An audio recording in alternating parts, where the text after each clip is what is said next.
I woke up to the sharp scent of something strange, metallic, bitter, and a lightness around my neck that made my heart drop. The mirror didn't lie. My hair, my waist length, carefully grown and cared for chestnut hair, was hacked off in uneven clumps. At first, I thought I'd been robbed, mugged in my own bed.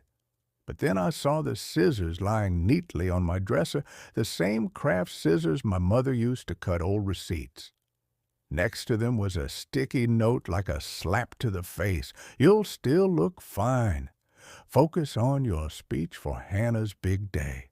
Mom, please subscribe to our channel and tell us in comments from where are you watching this video." I stood frozen, the strand still on my pillow, like part of me had died in my sleep. That wedding was supposed to be my one chance to stand in front of people who'd ignored me for years.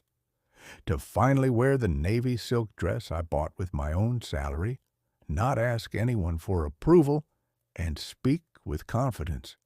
Instead, I looked like I lost a bet.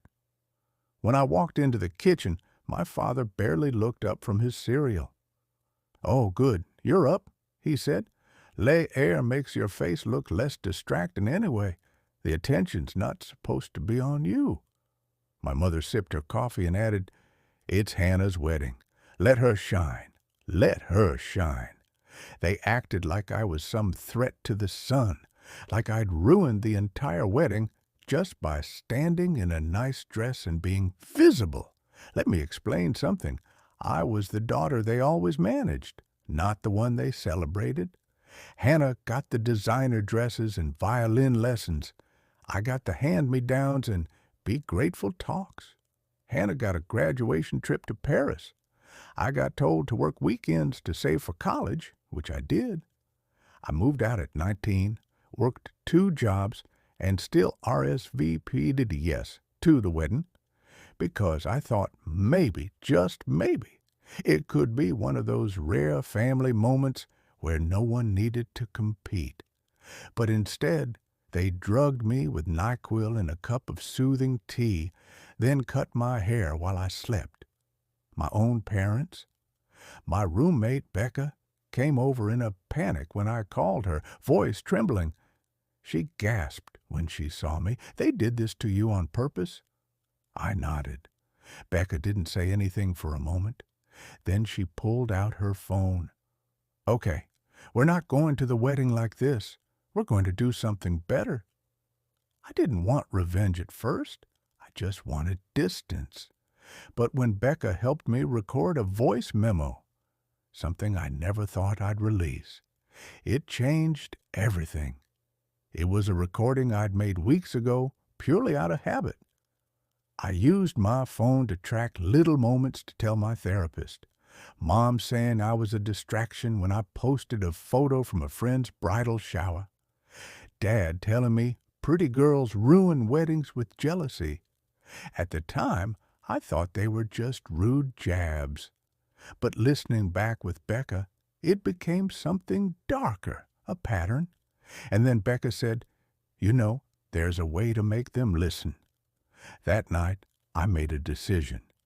I would show up to the wedding, but not as they expected. I would not wear the dress they sneered at. I would not speak the words they gave me for Hannah's toast. I would take their script and shred it. And that would be just the beginning. I didn't sleep that night, not really. Becca helped even out my hacked hair into a sleek, edgy bob. "You look like someone who's about to expose a family," she whispered as she styled the last strand. By morning, I had a plan. I arrived at the wedding venue early before the chaos kicked in, a sprawling vineyard estate. Of course, they picked something photogenic. Hannah's dream wedding was bought with my parents' savings, my mother's fake smiles, and my father's unshakable pride in the real daughter. I was just a side character, but not today. I'd rehearsed the speech I was supposed to give, some hallmark nonsense about sisterhood and forever bonds.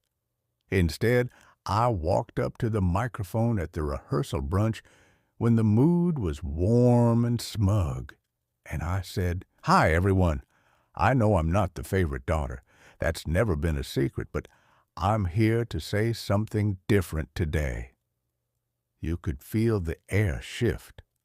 My mother's smile twitched. "I want to talk about what happens behind the family portraits. When people say they love you, but cut you literally to keep you from outshining someone else. When they drug you with tea so you sleep through the sabotage. When parents treat your existence as a threat to the child they actually love." Gasps. One uncle dropped his fork. My dad stood up. "Enough." But I didn't stop. "You don't get to rewrite who I am anymore. You don't get to trim me down, hide me, or pretend this didn't happen." I pulled out my phone and played the recording, my mother's voice clear and cold. "She thinks she'll look better than Hannah. We'll fix that." Then my father's laugh. "We'll cut it while she sleeps. Girls like her need reminders." The silence was deafening. You could see people putting forks down, guests turning to one another in horror. I ended